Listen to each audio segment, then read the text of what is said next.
নমস্কার বন্ধুরা, আমার চ্যানেলে সবাইকে স্বাগতম। সবাই কেমন আছো? আশা করি ভীষণ ভালো আছো। আমিও ভীষণ ভালো আছি। সবাইকে আমার রান্নাঘরে স্বাগতম। আজকে বানাবো আমি পাটের শাক দিয়ে চিংড়ি মাছ। সেই জন্য চিংড়ি মাছ ধুয়ে লবণ হলুদ মেখে নিয়েছি। এবার চিংড়ি মাছগুলো আমি ভালোভাবে ভেজে নেব। আর এদিকে পাটের শাকটাও আমি ধুয়ে নিয়েছি। এবার পাটের শাকটা আমি কুচি কুচি করে কেটে নেব। যতটা কুচি করা যায় ততটাই করব। আমি খুব একটা কুচি করতে পারি না। আর এদিকে মাছ ভাজার আমার কমপ্লিট হয়ে গেল। এই যে পাটের শাকটা আমি কুচি করে কেটে নিয়েছি।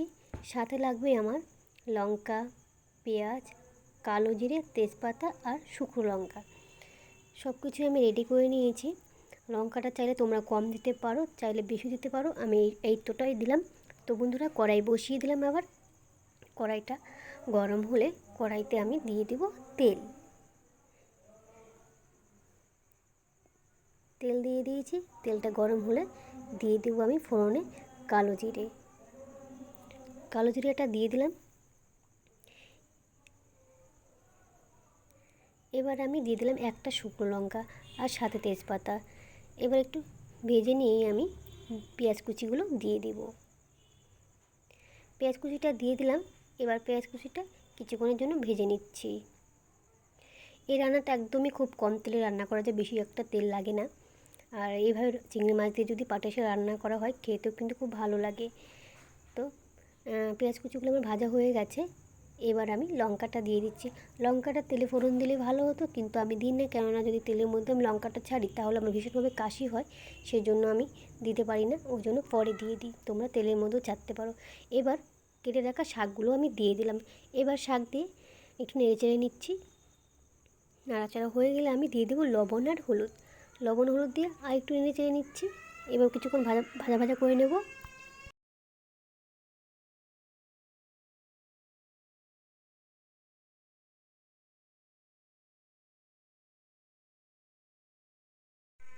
এবার ভাজা ভাজা হয়ে গেছে। এবার একটু আদা বাটা দিয়ে দিলাম, সাথে একটু জিরা গুঁড়াও দিয়ে দেবো। এবার আর একটু ভেজে নিব।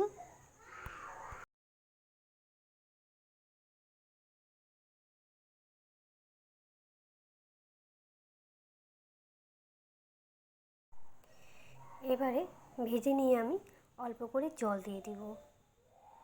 বেশি একটা ভাজতে হয় না, হালকা ভাজলেও হয়ে যায়। এবারে আমি অল্প করে জল দিয়ে দিচ্ছি।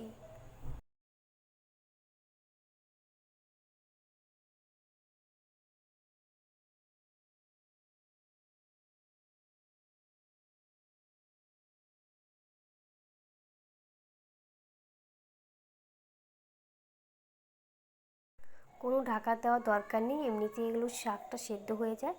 এবার ভালোভাবে ফুটে উঠেছে। এবার কিন্তু আমি চিংড়ি মাছগুলো দিয়ে দেবো। এবারে আমি চিংড়ি মাছগুলো দিয়ে দিলাম।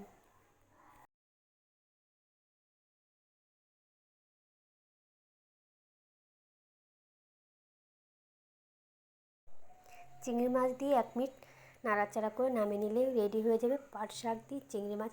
তোমরা এইভাবে করে খেয়েও দেখবে, দুর্দান্ত লাগে খেতে। আর কিছু লাগবেই না, মাছ মাংসের স্বাদকেও হার মানায়। তোমরা দেখতেই পাচ্ছ কি সুন্দর একটা রঙ এসছে, খেতেও কিন্তু হেভি হয়েছিল। তোমরা একবার হলেও এইভাবে ট্রাই করে দেখো, তারপর আমাকে কমেন্টে বলবে যে খেতে কেমন হয়। তো বন্ধুরা, ভিডিও যদি ভালো লেগে থাকে তাহলে একটা লাইক, আর যদি খুব ভালো লেগে থাকে তাহলে চ্যানেলটি সাবস্ক্রাইব করে পাশে থেকো। আসছি নতুন কোনো ভিডিও নিয়ে। তোমরা পাশে থাকলে তবেই এগাতে পারবো, না হলে নয়। Tata, bye bye.